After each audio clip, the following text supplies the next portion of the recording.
ஒரு மிகப்பெரிய சக்தி இருக்கு.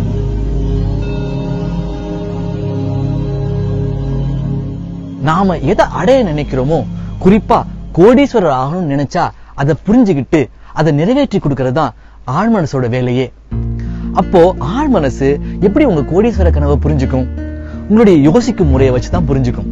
அப்போ பெரும்பாலானவங்க எப்படி யோசிப்பாங்க?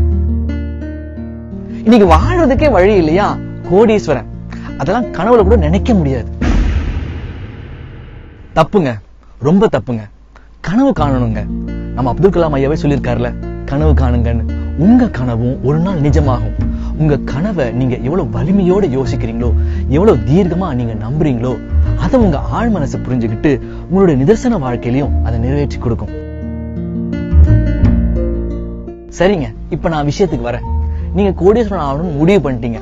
முடிவு பண்ணிட்டா மட்டும் போதுமா? அதுக்கான செயல்பாட்டுல